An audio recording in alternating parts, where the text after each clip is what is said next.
columna con condición más débil, no débil, sino diría más susceptible de tener problemas que una columna corta. Y hemos hablado entonces que hay que diferenciar esta columna esbelta de la columna corta y cómo determinar si la columna es esbelta, entre paréntesis larga, o es corta. Entonces, para el efecto se debe emplear entonces la relación de esbeltez que se ha establecido. Miremos ahí que dice aquí en una introducción. Columnas esbeltas dice: cuando una columna se flexiona o deflexiona lateralmente una cantidad delta, su carga axial genera un momento adicional en la carga igual a P delta, ¿no? Este momento se superpone a cualquier momento que exista ya en la columna. Si este momento P delta es de tal magnitud que reduce considerablemente la capacidad por axial, si este momento P delta es de tal magnitud que reduce considerablemente la capacidad por carga axial de la columna, esta se denomina columna esbelta. Eso por un lado. En realidad, las columnas esbeltas son susceptibles de pandearse, precisamente por su condición de columna larga. No son tan capaces como las cortas de soportar cargas axiales. La sección 10.10.2 del código, la misma que nosotros, C10.10.2 de nuestra norma, ¿no? Porque la diferencia del código del ACI con nuestra norma es simplemente que nosotros le anteponemos la letra C en nuestra norma sismo resistente del 2010.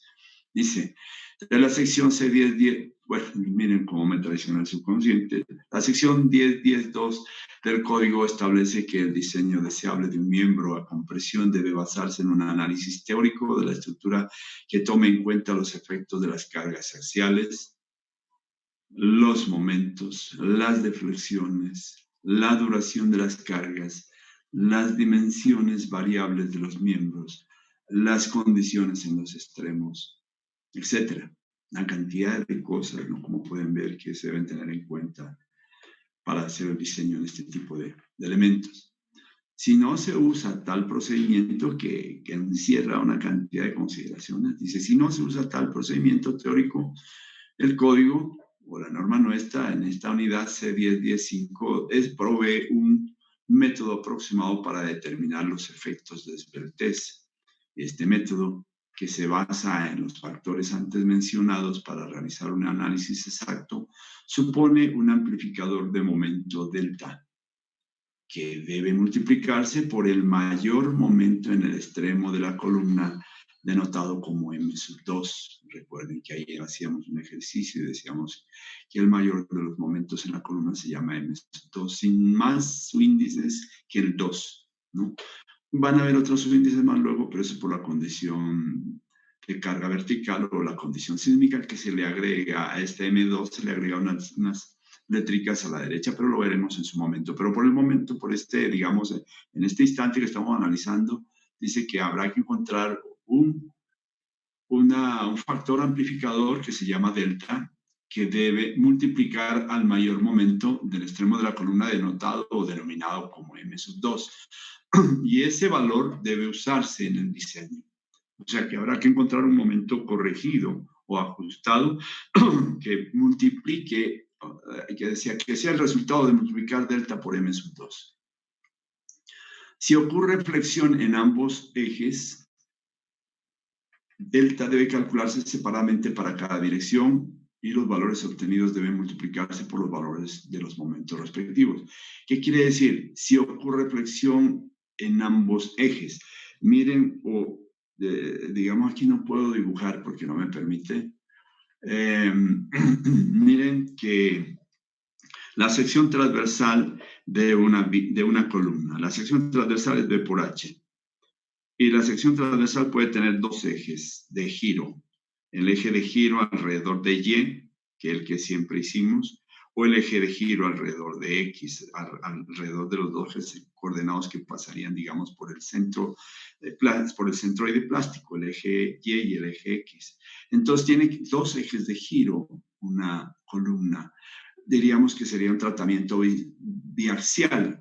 Y cuando ocurre, digamos, una solicitación biaxial, momentos alrededor de los dos ejes, habrá que hacer entonces, si ocurre flexión en ambos ejes, dice delta debe calcularse separadamente para cada dirección. O sea, sería una condición biaxial. Y los valores obtenidos de delta deben multiplicarse por los valores de los momentos respectivos en esas dos direcciones independientes, ¿no? Ya lo veremos. Dice Marcos con y sin desplazamiento lateral. Miremos esta parte que es importante. Para este análisis es necesario distinguir entre los marcos o pórticos que nosotros llamamos. Este es un texto con traducción mexicana. Entonces aquí encontramos unos términos que pues, lo reconocemos, son semejantes, son parecidos, otros no, pero los iremos aclarando en la medida que vamos leyendo en algunas partes, porque todo no lo voy a leer. Lo van a leer ustedes en lo posible la mayor parte del texto en este capítulo 11 y en el 10, que por supuesto que se refiere a columnas cortas. Les recomiendo que el 10 y el 11, referidos ambos a columnas en general, entonces los procuren leer cuidadosamente. Lo veo que, o lo digo porque lo he visto en el texto, es muy claro, es muy didáctico y puede a ustedes de verdad aclararles muchas inquietudes que se pueden generar en el desarrollo que vamos observando a través de esta interacción por sistema de clase remota.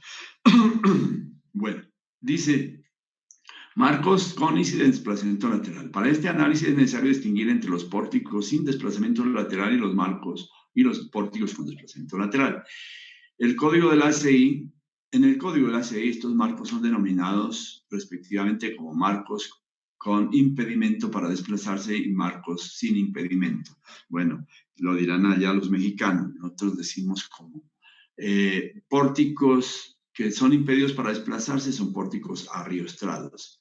Y los que no son arriostrados son pórticos no arriostrados. Entonces, sin impedimento para desplazarse no arriostrados y con impedimento son arriostrados. Entonces, los primeros pórticos arriostrados y los segundos pórticos no arriostrados. Bueno, ya miraremos otras equivalencias, también se llaman contraventeados y no contraventeados.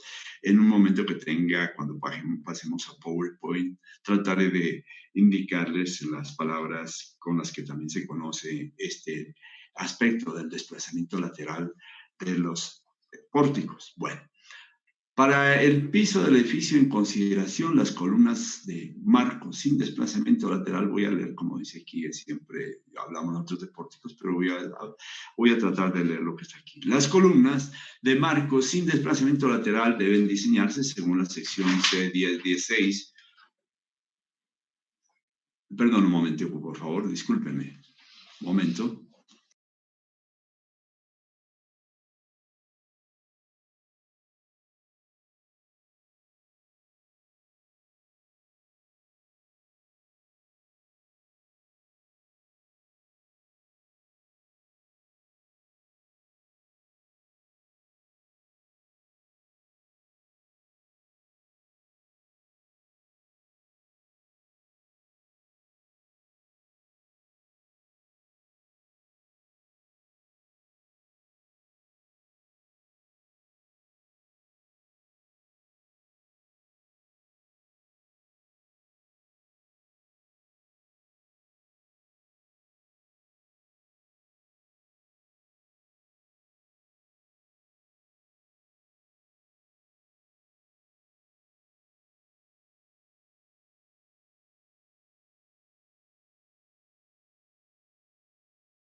Muy bien.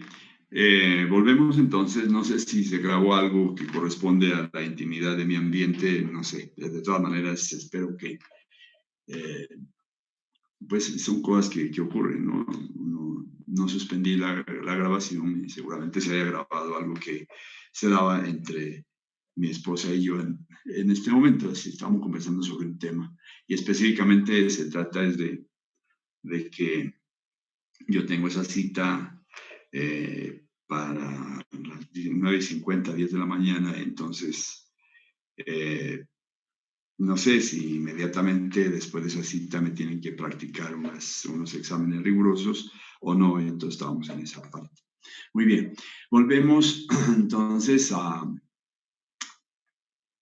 esta situación. Entonces dice que para el piso del edificio en consideración, las columnas de marcos sin desplazamiento lateral deben diseñarse según la sección 10.16, que lo vamos a ver, mientras que las columnas de marcos con desplazamiento lateral deben diseñarse según la sección 10.17, y es cierto, lo vamos a ver en nuestra norma. O recuerden, C10.16 y C10.17, aquí está refiriéndose este autor, o sea, los traductores de este texto de McCormack, que son mexicanos, se están refiriendo al código de la ACI.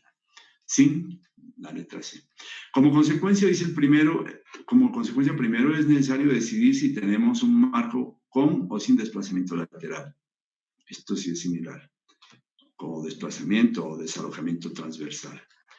Debemos entender que rara vez encontramos un marco que esté completamente riostrado, miren. Ese término riostrado, nosotros no decimos riostrado, sino arriostrado. Pero lo entendamos. Repito, debemos entender que rara vez encontramos un marco que esté completamente riostrado contra desplazamiento lateral o contra desplazamientos laterales, o uno que esté completamente desprovisto de riostras contra el desplazamiento lateral. Por consiguiente, hay que decidir cómo manejar el asunto. El asunto posiblemente pueda resolverse examinando la rigidez lateral de los elementos de apuntalamiento para el piso en consideración. Se puede observar que una columna en particular se encuentra en un piso donde existe demasiada rigidez lateral, provista por los miembros de apuntalamiento, los muros de cortante, las armaduras de cortante, etc., que cualquier deflexión lateral que ocurra será demasiado pequeña para afectar en forma apreciable la resistencia de la columna. Al examinar una estructura particular es necesario darse cuenta de que puede haber algunos pisos sin desplazamiento lateral y otros pisos con desplazamiento lateral. Si no podemos decir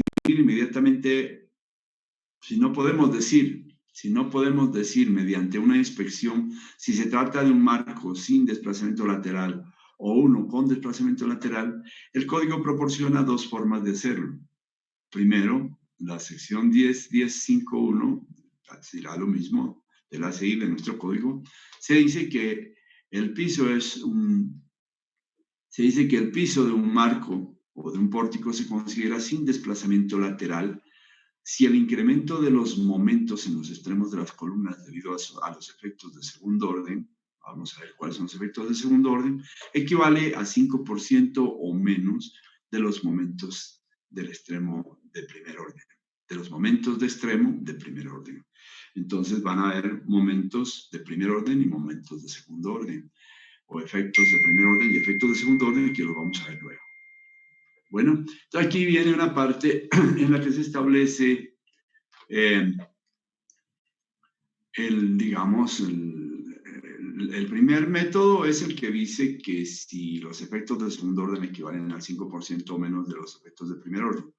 El segundo método presentado por el código para determinar si un marco en particular es riostrado o no riostrado, está dado por el código C10.10.5.2, nuestro código. Si el valor del así llamado índice de estabilidad que se sigue es menor o igual a 0.05. El comentario establece que el marco se puede clasificar como un marco sin desplazamiento lateral, si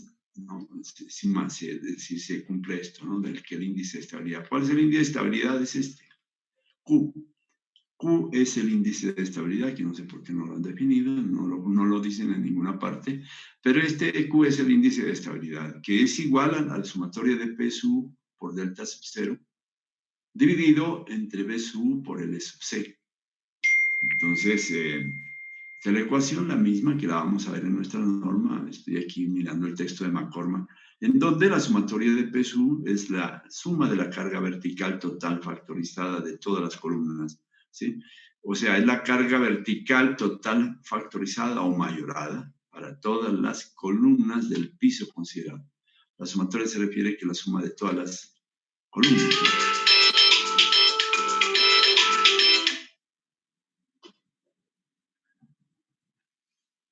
Discúlpenme, bueno, ojalá que no insista. Este aparato es muy escandaloso. Bueno, entonces en el numerador delta sub 0 es la deflexión lateral del primer orden, determinada elásticamente debido a la fuerza B sub en la parte superior del piso en cuestión con respecto a la parte inferior de ese mismo piso. O sea, este desplazamiento lateral es el causado por la fuerza precisamente B sub, por la fuerza cortante acumulada en el piso en consideración. Ya lo veremos mediante un ejercicio, lo podemos entender mejor. B sub es la fuerza cortante horizontal total factorizada del piso considerado. Es la fuerza generada por, digamos, efectos laterales como pueden ser fuerzas sísmicas o fuerzas eólicas, ¿no? Y L sub C es la altura del miembro de la columna a compresión de un marco medida de centro a centro de los nudos del marco, ¿cierto? Eso creo que lo vimos ayer, pero de todas maneras lo volveremos a tocar nuevamente. Bueno, a pesar de estas sugerencias del ACI, el proyectista, o sea, el calculista, o digamos, proyectista lo dicen en México, aquí decimos el calculista o decimos el consultor, el ingeniero consultor, tendrá que tomar decisiones sobre lo que es un apuntalamiento adecuado y el que no lo es, basándose en la presencia de muros estructurales, o sea, muros de cortante y de otros elementos de apuntalamiento. En un edificio de concreto reforzado, de tamaño promedio, las excentricidades de carga y los valores de esbeltez son pequeños y se considera que los marcos están riostrados. Sin embargo, que ciertamente en los casos dudosos es preferible optar por la seguridad y considerar que los marcos no están riostrados, ¿no? Es decir, cuando uno duda, cuando uno no tiene suficientes elementos de juicio, es mejor irse por el lado más, digamos, que cubre cualquier riesgo. Considerar que los marcos no están riostrados o que nuestros pórticos no están arriostrados. Bueno, aquí vienen los efectos de esbeltez. Quiero que lean esta parte importante. Empieza a hablar sobre el aspecto de longitudes no soportadas o longitud o altura libre de la columna, que la vimos también, le explicamos creo que ayer empleando un esquema. Hablamos de la longitud del SV, que es altura libre de la columna o longitud libre o longitud no soportada, usada para calcular la relación de esbeltez de una columna. Digamos, de una columna es su longitud sin apoyo, sin apoyo. Esta longitud se considera igual a la distancia libre entre las losas, las vigas o los otros miembros que proporcionen soporte lateral a la columna, como por ejemplo el drop panel o el abaco, o digamos que hablábamos también se me olvidó el término de este. Bueno, si la misma tiene capiteles, ¿no? Si la misma tiene capiteles o cartelas, vamos a ver la definición o la diferencia entre cartelas y capiteles, de pronto la vamos a ver, ahorita no puedo escribir, pero si se me olvida alguien, pregúnteme, profesor, ¿cuál es la diferencia entre capiteles o cartelas? Porque las cartelas para mí son otras. La distancia libre se mide desde el fondo de los capiteles, lo que veíamos ayer, desde la parte más baja del capitel o de la cartela. O de las cartelas, entonces, o cartelas, ¿no? Capiteles o cartelas, hay que encontrar la definición. Bueno, factores de seguridad, factores de longitud efectiva para calcular la relación de esbeltez de una columna en particular, la relación de esbeltez de una columna en particular, no globalmente, porque nosotros tenemos en un edificio, en un piso determinado, tenemos todas las columnas en un piso. Póngase que hayan, que se me ocurre a mí, unas 16 columnas en un piso. Entonces, esas 16 columnas van a ser responsables digamos, del desplazamiento lateral de ese piso y van a ser responsables de esa situación. Y en conjunto, ellas pueden ser o pueden dar una garantía de que el piso, de un piso determinado se va a desplazar o no. Pero cuando hablamos de una situación en particular, estamos hablando de la columna solita, sola. Una columna que ella sola puede ser esbelta o puede ser corta, ¿no? Y las demás, digamos, hablemos de una columna solita que esté por allí en un piso determinado y ella sea la más flaquita de todas y puede ser la columna más esbelta, mientras que las demás que son acuerpadas pueden ser columnas cortas, porque vamos a ver que la relación de esbeltez de las columnas, pues considera a la columna como tal en particular. Entonces, para calcular la relación de esbeltez de una columna en particular es necesario estimar su longitud efectiva. Su longitud efectiva. Esta es la distancia entre los puntos de momento nulo en la columna. En este análisis inicial, ¿no? Estas columnas largas que generalmente hay que le poner unas imágenes como para que uno diga qué columna tan larga y en realidad hay que mirarla así, si son esbeltas, son unas columnas redondas que están indicando aquí para una edificación en particular. No sabemos para qué, deben tener un propósito por el hecho de que sean redondas, ¿no? Puede ser, a veces suelen ser como, estas columnas son internas en tanques de almacenamiento de agua de grandes extensiones, un tanque de almacenamiento, imagínense, de una manzana entera. Entonces utilizan columnas en el interior para soportar la losa de cubierta de ese tanque.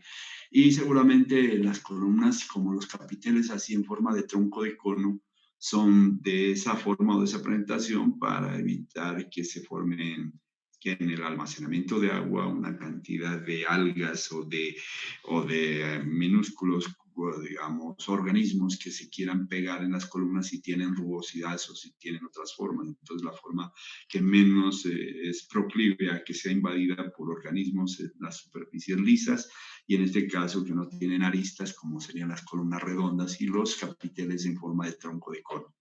Bueno, puede ser también, yo estoy especulando, puede ser que esto sea para un gran centro comercial también, con unas alturas grandes y con una presentación de eso. No lo sé, simplemente es una suposición mía. Bueno, entonces decía acá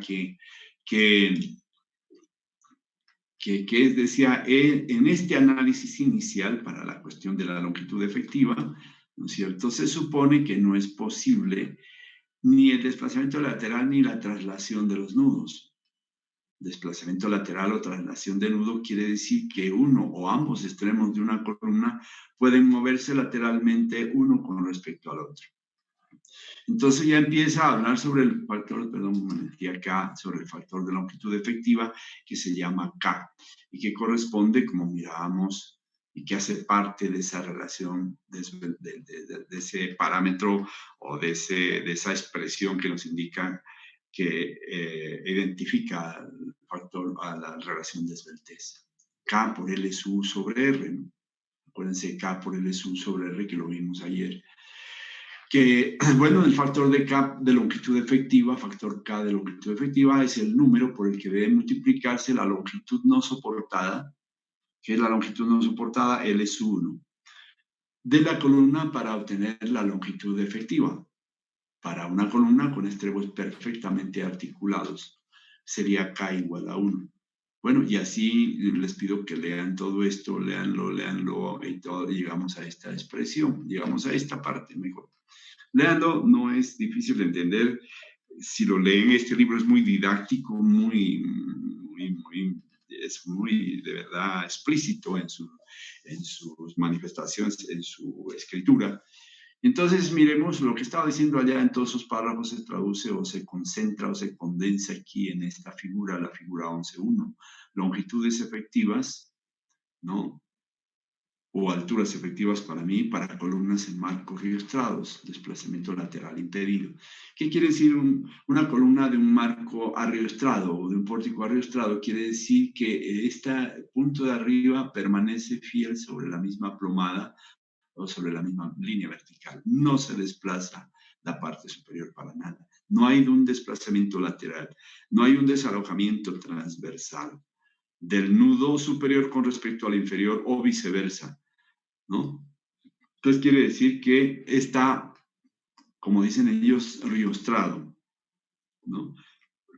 Está riostrado, no hay movimiento lateral. Entonces, ¿cuál es la longitud efectiva? La longitud efectiva será K por LSU. Siempre la longitud efectiva es K por LSU. Y LSU es la longitud libre de la columna. Entonces, cuando ocurre esto, que una columna está sin desplazamiento lateral, arriostrada, resulta que, y está articulada arriba y abajo, el valor de K será igual a 1. ¿Por qué? Porque la columna, al ser sometida a una fuerza de compresión, se pandearía y al pandearse entre dos articulaciones, lo que haría es curvarse en simple curvatura o flectarse en simple curvatura. Entonces tendríamos como una especie de C que se forma aquí. Y la distancia entre esos puntos de llegada de la columna flectada es la que se mide como la longitud KLU. Y KLU aquí coincide que es igual a ALU, ¿no? Entonces, si KLU es igual a U, pues K es igual a 1. En el siguiente caso se tiene una columna sin desplazamiento lateral, o sea, sin desalojamiento transversal, arriostrada. O sea que el punto de arriba, digamos el extremo A, si lo podemos llamar el extremo A de la columna y el extremo B, están en la misma línea vertical. Entonces, cuando esto ocurre y a esto se le aplica una carga axial y la columna fuese esbelta, la columna se pandearía de esta forma, se pandearía de esta manera. Y al pandearse, pues, digamos, el punto de inflexión de la curva, de la curva, en este caso, de la curva de la columna flectada, está a este punto y por debajo está esta distancia, o sea que estaría a un cuarto de la longitud total de la viga, o sea, la longitud libre LSU sería todo.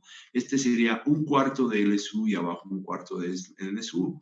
Y el medio quedaría un medio, pues en el medio quedaría 2/4, sería un medio de LSU, lo que quiere decir que la longitud efectiva de esta columna está entre estos dos puntos de inflexión y esta longitud efectiva de los puntos de inflexión nos indica que la distancia entre los dos es el 0.5 de LSU, o sea que K en este caso viene a ser 0.5, el factor de longitud efectiva. Miren cómo se redujo con respecto a esta. Se redujo con respecto a esta, que es una columna articulada. Claro, la columna articulada sometida a una fuerza axial de compresión se pandearía de esa manera.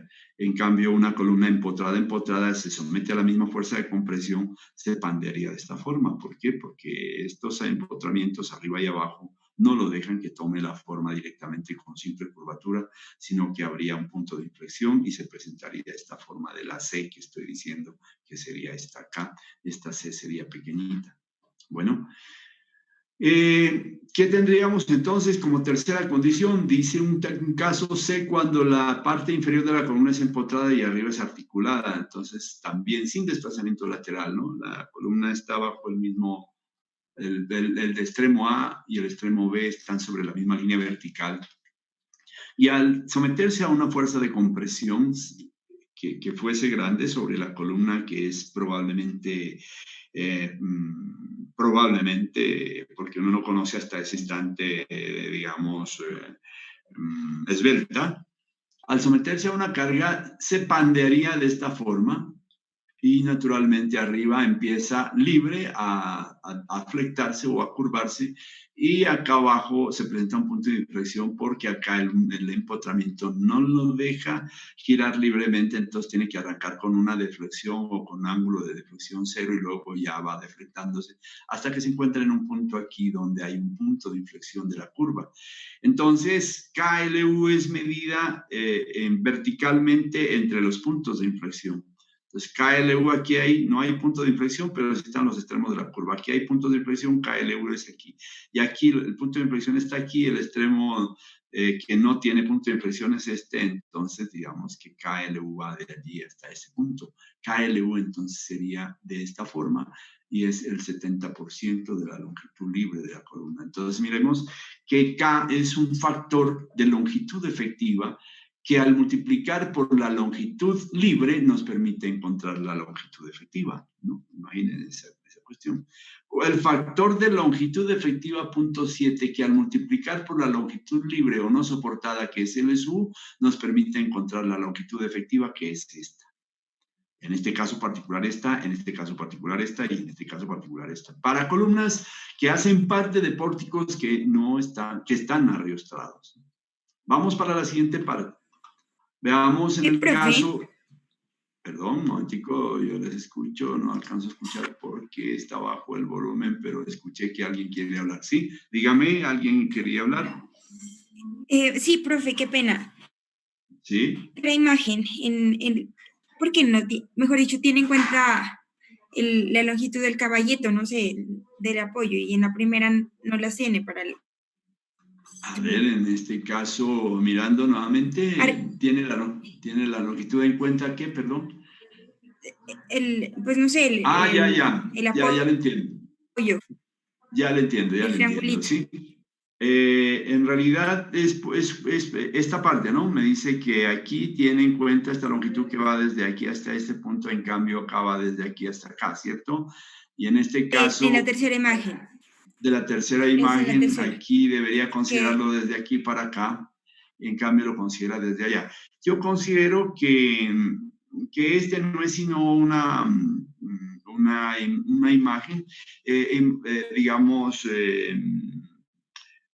¿cómo podría ser? En realidad, la longitud libre tiene que ser la longitud que va entre los puntos de apoyo, ¿no? Si yo tengo que esto está aquí, tiene que ser entre esto y aquí, entonces tendría que ser entre este y este. Es una cuestión de que usted ha reflexionado, que yo no había reflexionado, pero en realidad, si yo tengo que la tomo desde aquí hasta aquí, es porque la longitud libre es toda esta tomada desde aquí hasta aquí. Pero bien podría serlo que la longitud libre la tome entre este punto de arranque, donde están los triangulitos que significan articulación. Entonces aquí arrancaría de aquí y terminaría la longitud libre aquí, y por tanto K por LSU, que sería 0.70 de LSU, se tomaría desde aquí, ¿no es cierto? ¿Estamos de acuerdo? Solo que, digamos, es una cuestión de manera de ver quién dibujó esto, o se equivocó de verdad si estamos tomando esto acá como tal, que la longitud libre es esta entre estos puntos.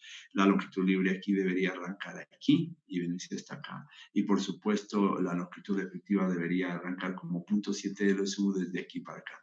¿Estamos de acuerdo, Ángela? ¿Listo? No hay problema, es cuestión de problema de dibujo aquí. Volviendo al caso acá en esta parte, nosotros tendríamos entonces las columnas para pórticos ariostrados o marcos no ariostrados, perdón, para pórticos no ariostrados, o como decía aquí, marcos no ariostrados. Entonces tendríamos una columna que está empotrada en la base y libre en la parte superior, su longitud libre o su longitud, la altura libre o la longitud no soportada sería LSU, ¿cierto? Pero ¿qué ocurre aquí? Que aquí hay desplazamiento lateral, ¿no? Aquí debe decirlo en alguna parte, el extremo superior libre para girar y desplazarse, extremo inferior empotrado. O sea que este extremo podría desplazarse, no como el anterior era impedido a desplazarse. Aquí está libre y además puede desplazarse una magnitud delta lateralmente. Entonces quedaría el punto inferior con respecto al superior en una posición diferente, no en la misma vertical, sino en una posición diferente. La vertical de esto varía por aquí y sería un desplazamiento delta.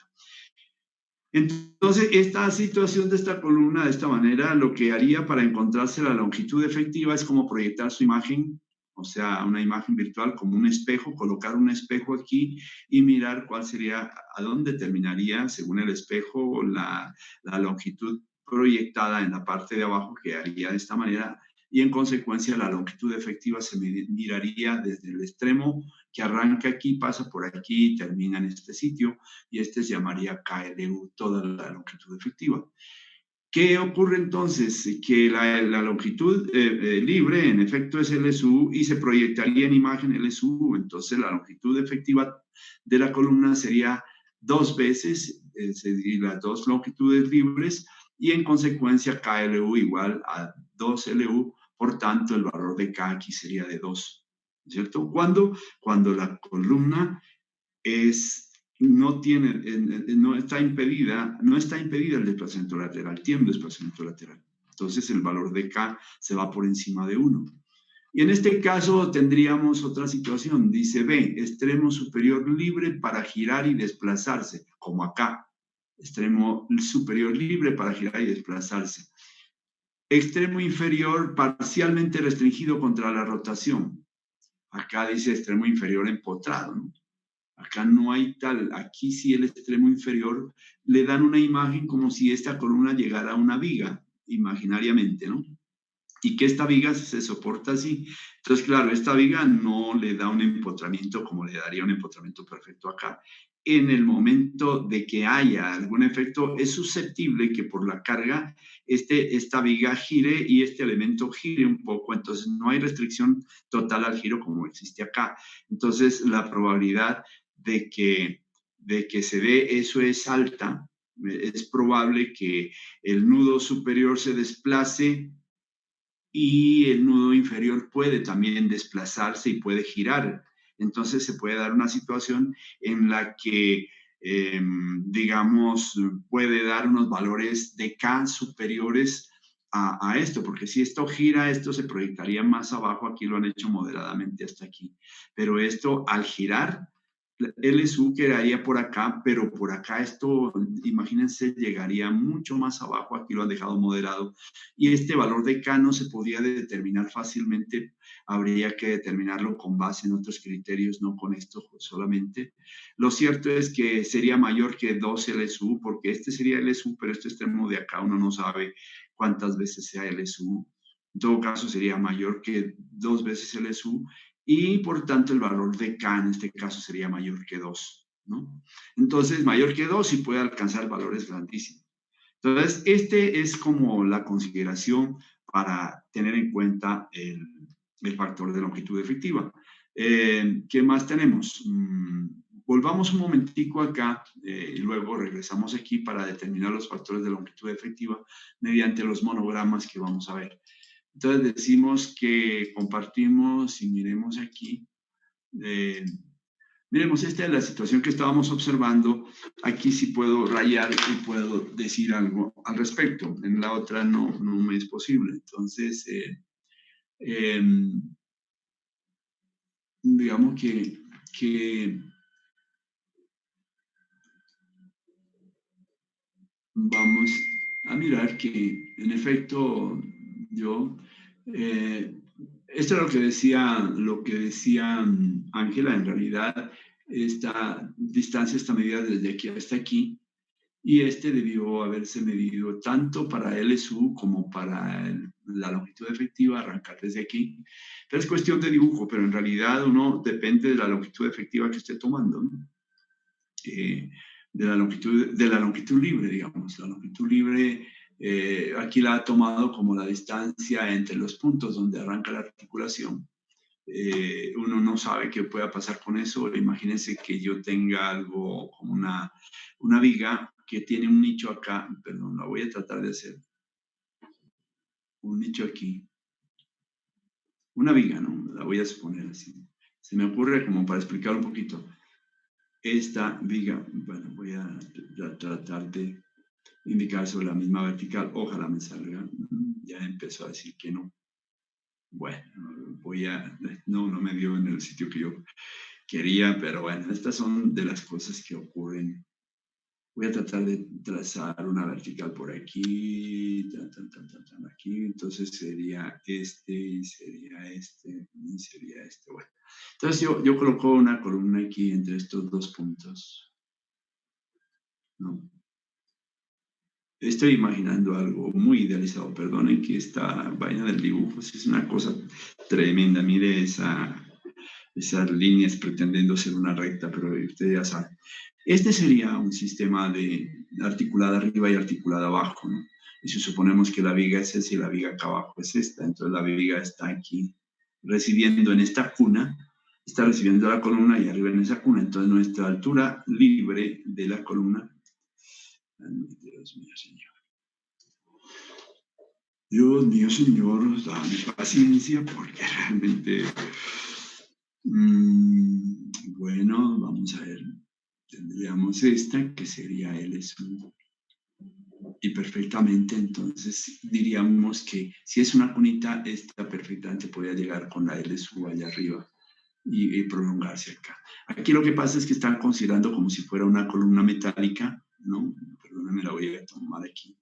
Y esta columna metálica se estaría articulando mediante algo que llega a la viga y en la viga hay una cuestión aquí, una cosa, entonces mediante una rótula a la viga superior está llegando, entonces también hay una aquí y aquí hay una rótula, entonces la están tomando como la longitud libre esta.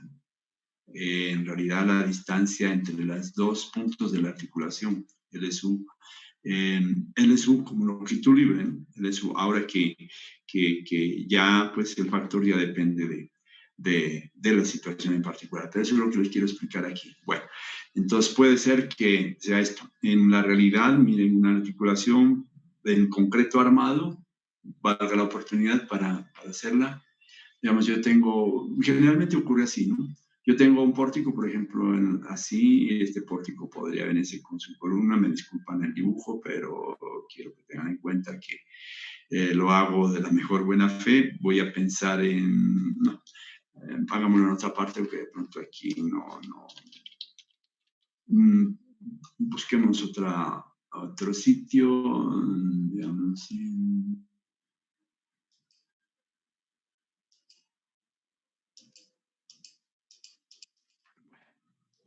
digamos que puede tener, uno generalmente ve cuando estudiante mira esto y a veces dice, bueno, ¿y esto cómo se da en la realidad?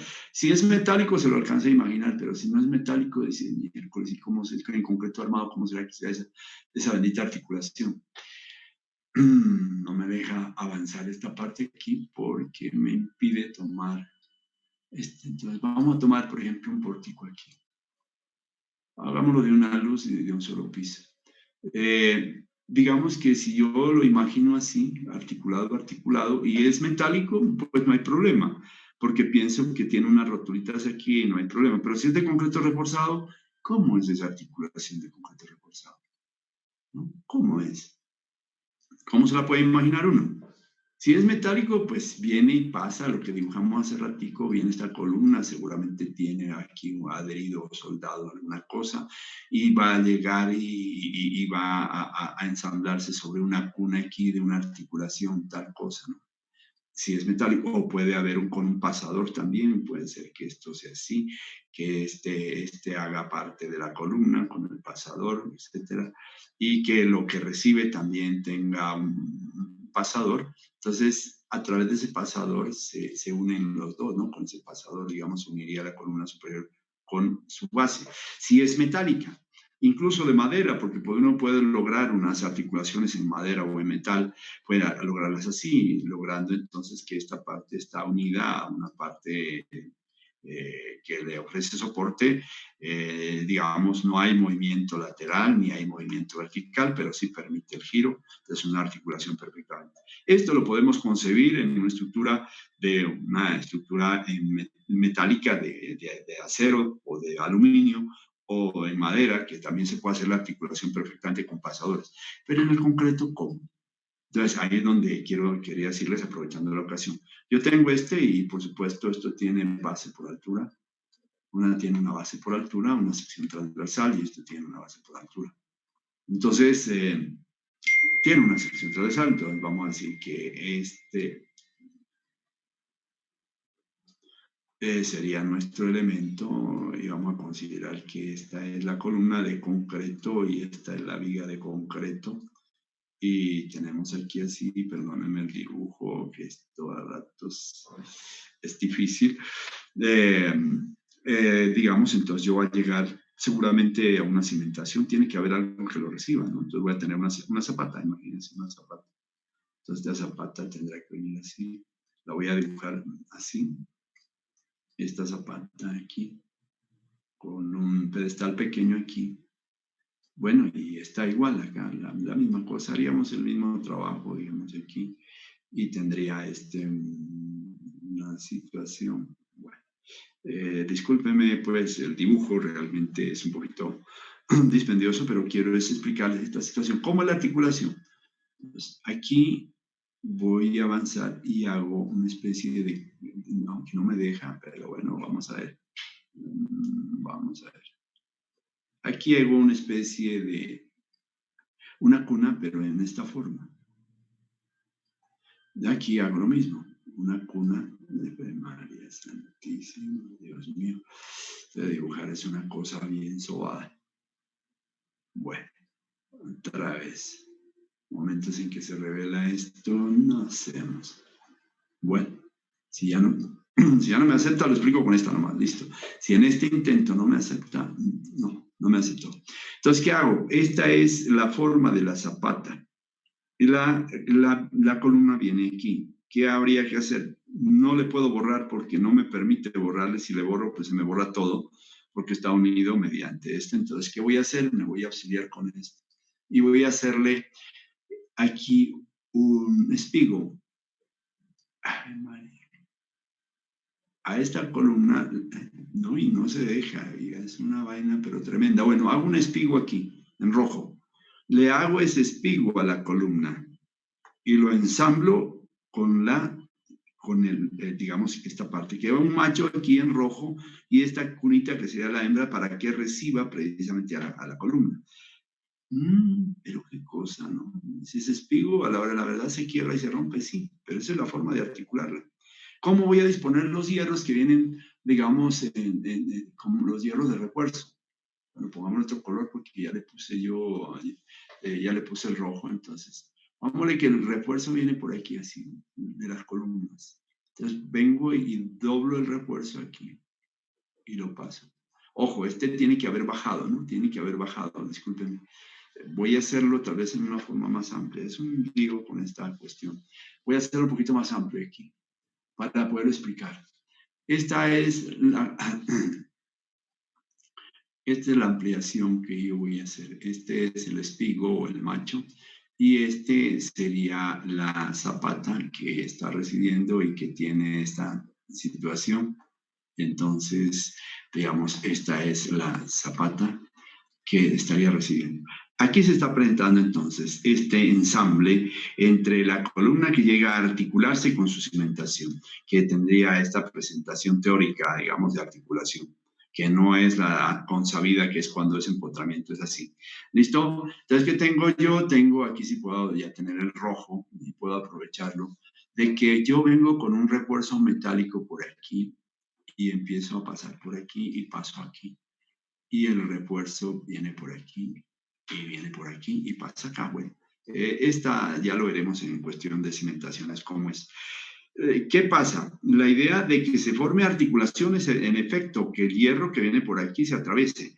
Ah, profe, ¿cómo se va a hacer? Pues se va a dejar unos pelos salientes de la zapata que luego se empalman con los hierros que vienen de la columna y se soldan o se empalman por medio de algún sistema mecánico para que se unan así. ¿De qué se garantiza así? De que el refuerzo no pase por aquí, porque si al pasar aquí deja de ser articulación.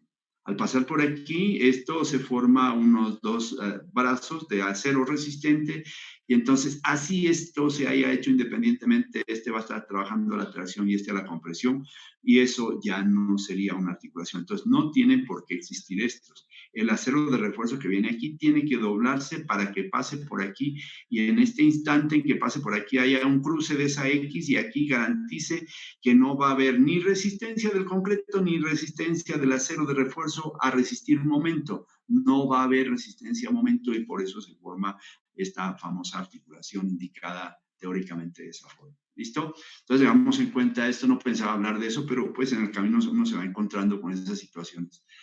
Esa es entonces la forma de hacer la articulación en el concreto armado, que es equivalente a la articulación en metal o en madera que se podría lograr mediante rótulas y mediante pasadores que se pueden estar dando allí. Muy bien.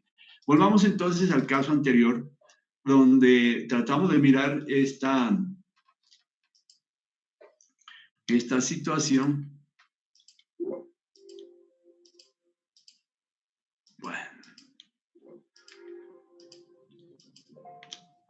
Bueno, aquí entonces nosotros estábamos mirando, jóvenes, en la clase, pues con los dos grupos alcanzamos a ver apenas eso, sobre la parte correspondiente a la relación de esbeltez, ¿no? Entonces decíamos que la relación de esbeltez es un parámetro que nos sirve para determinar si la columna en particular es esbelta o es corta en particular. Conjuntamente habría que hacer un análisis de todo el piso y mirar qué pasa con todas las columnas. Pero en particular, vamos a la relación de esbeltez, dice que es K por, digamos, K minúscula, por si acaso, no la van a hacer K mayúscula, es con los brazos iguales, ¿no? Por favor, traten de no hacer esto, porque se pueden confundir con otro término que vamos a emplear más luego. Entonces, siempre será K minúscula con este, y este es brazo más pequeñito. K por L sub dividido sobre R es la relación de esbeltez, ¿no? Esta es la relación de esbeltez. Esa relación de esbeltez, entonces, está compuesta o está influenciada por el factor de la longitud efectiva que ya lo vimos y que se lo aprecia aquí, que está afectando aquí en los diferentes casos, ¿cierto? Y que definitivamente K aquí es 1.5.7, aquí es K igual a 2 y aquí K será mayor que 2. Uno no sabe, puede llegar a un valor grandísimo. Lo vamos a ver ahorita en los ábacos de Jackson y Moreland. Nos vamos a mirar cómo ese K puede extenderse tanto. Muy bien. Entonces tenemos eso. Habíamos visto que L sub es la longitud libre, ¿no? Recuerden que la L sub C, esto es L sub C menos la mitad de la viga superior, o sea, la mitad de la viga superior, la altura de la viga superior, menos la mitad de la viga inferior, ¿no? O sea, para llegar en esta forma a la luz libre, recuérdenlo eso. Entonces tendríamos una longitud libre o longitud no soportada. Ojo, longitud libre o no soportada, tengamos en cuenta estos términos de no soportada de los mexicanos, ¿no? Entonces yo tengo la longitud soportada, es entre los ejes, pero yo tengo aquí un espesor de viga, arriba tiene una altura, la viga tiene una sección transversal de este estilo, entonces tiene H, este sería la H superior, ¿no? Y esta viga acá en la parte inferior tendría una sección también transversal y este sería el H inferior al cual me estoy refiriendo, o sea, este sería la altura de la viga inferior. Altura de la viga inferior, bueno, H superior. Ambos tienen una base, pues esta base será la base de la viga de arriba y esta base de la viga de abajo. Pero entonces, ¿qué tenemos? Entre estos ejes está L sub C, no se olviden, L sub C, la longitud soportada. O sea, ¿qué es soportada? Que se soporta en la losa superior o en la viga superior y en la viga inferior. Hombre, uno teóricamente o intuitivamente siempre está pensando que las vigas se soportan sobre las columnas, ¿cierto? Las vigas entregan sus cargas a las columnas. Pero en el caso de fuerzas laterales, en fuerzas laterales, cuando empujan fuerzas laterales, las que resisten son las vigas, digamos, a esos empujes y, digamos, y las vigas se soportan a su vez sobre las columnas. Entonces, ¿qué hay? Una correspondencia o una acción, digamos, biunívoca entre los dos. La columna trata de soportarse sobre un gran diafragma, digamos, hablando de diafragma, yo tengo aquí en un edificio. El edificio, este es el diafragma completo o constituido por la losa. Esta es la columna que está por aquí, acá hay otra columna, por allá hay otra columna, etcétera. Aquí hay otra, por aquí hay otra y por aquí hay otra. Todas estas columnas están unidas mediante este diafragma, que es la losa. Este diafragma va a estar constituido, ¿por qué? Por una losa maciza, por una losa aligerada en una dirección, por una losa bidireccional, pero de todas maneras es una losa que se la considera infinitamente rígida, ¿no? Se considera en su plano infinitamente rígida. Y en consecuencia, todas las columnas que están unidas a la losa, que se considera como un diafragma infinitamente rígido, van a tener que soportarse sobre eso. En el caso del movimiento lateral que provenga por algún efecto, empieza a moverse el conjunto y se supone que este diafragma no se deforma en su plano, no se deforma. Entonces las columnas tienen la confianza como de contar con ese diafragma y moverse conjuntamente con ese diafragma en un sentido o en el otro. Y entonces quiere decir que a la vez ellas están soportadas sobre ese diafragma. Y ese diafragma está constituido por vigas que se unen entre ellas, ¿no es cierto? Por vigas y por una losa que estará constituida por algo que puede ser losa maciza o puede ser losa aligerada, unas nervaduras en un sentido o en dos direcciones, de todas maneras constituyen. Entonces, lo que quiere decir entonces acá en esta parte de longitud soportada es la que está entre los centros, diríamos, digamos, este es el nudo superior A y este es el nudo inferior B. Entonces, entre los centros de A y B estaría L sub C, pero nosotros tenemos que considerar que está L sub y que L sub es esta distancia libre. Perdón, siempre es que es un problema dibujar. La voy a dibujar por acá. No, señor, esto sí es una cosa terrible. Yo cuadro la pizarra de una forma, la cuadro de otra para ver si me ayudan. Es una cosa, pero bueno. La distancia libre entre el borde inferior de la viga superior y el borde superior de la viga inferior, miren ese trabalenguas. De todas maneras, ahora yo no sé si estoy grabando, no sé si estoy bien. Estaría LSU, que es la longitud no soportada. Hombre, al final sí está soportada, pero es la longitud libre o altura libre de la columna, pero los mexicanos le dicen longitud no soportada. Entonces, esa L sub es la que estamos diciendo que es igual a L sub C menos el H sub S de arriba, la mitad que toma de este H sub S superior sobre 2 menos el H sub I inferior, o sea, la altura inferior dividida entre 2, y nos va a dar esta altura libre. Esta altura libre es la que hace parte de la relación de esbeltez premultiplicada por el factor de longitud efectiva K, que pues lo podemos ver aquí físicamente como nos han indicado con esos ejemplos, pero lo vamos a ver luego en los gráficos en los ábacos de Jackson y Moreland, y los vamos a ver también en unas fórmulas que da el ACI para poder determinar ese factor de longitud efectiva. Entonces, bueno, antes de abandonar esto, acuérdense, bueno, aprovechando aquí que hay un espacio, acuérdense que el radio de giro lo hago aquí, de pronto a los del grupo 1 no les hablé completamente, o creo que sí, pero de todas maneras no perdemos tiempo, no perdemos, si hablamos un poquito que el radio de giro, según lo aprendido en resistencia de materiales, es decir, a la relación, a la raíz de la relación entre el momento de la sección transversal dividido sobre el área de cualquier elemento que ustedes tengan. El radio de giro es un parámetro importantísimo.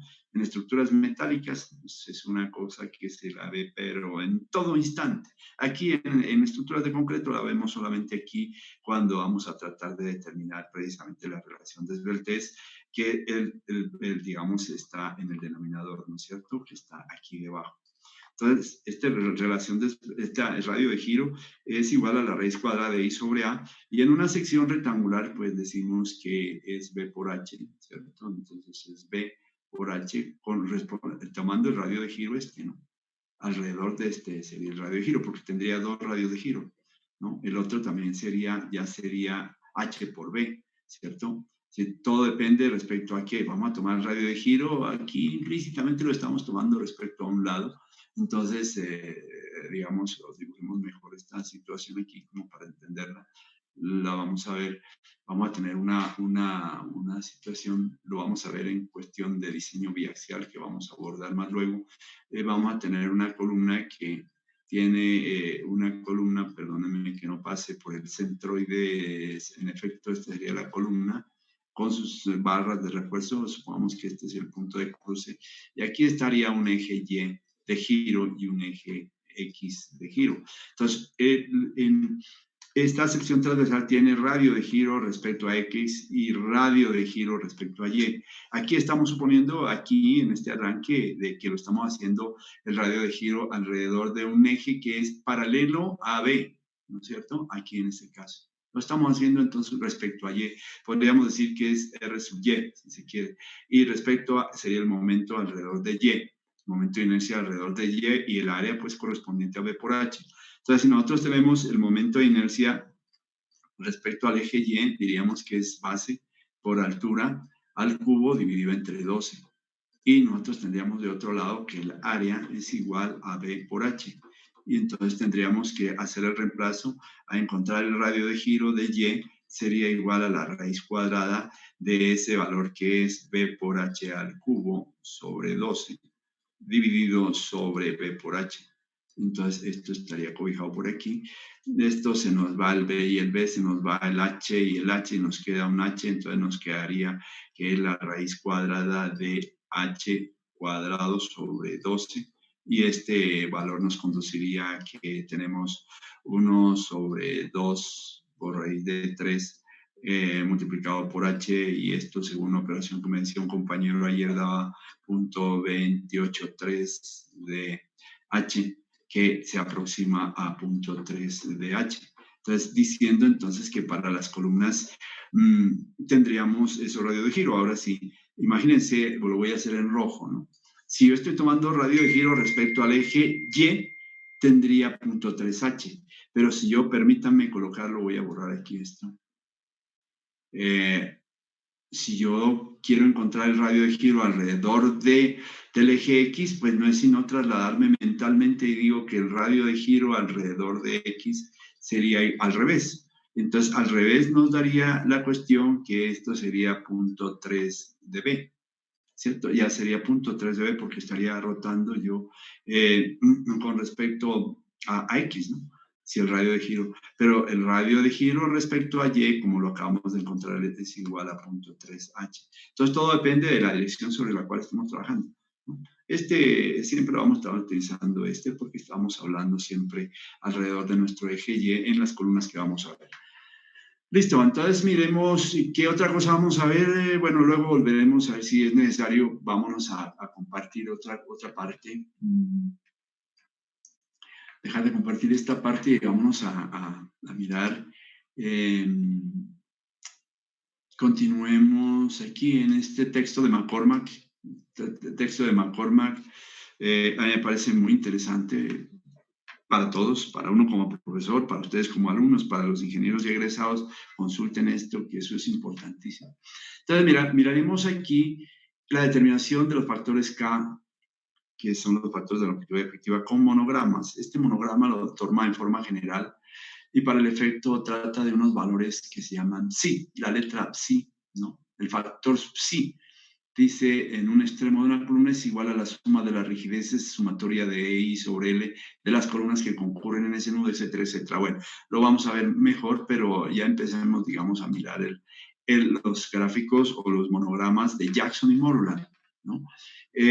Ahora lo escribimos, aquí no me permite escribir. Entonces tenemos nosotros esta situación, no sé si me pudiera permitir algo. Bueno, dejémoslo así.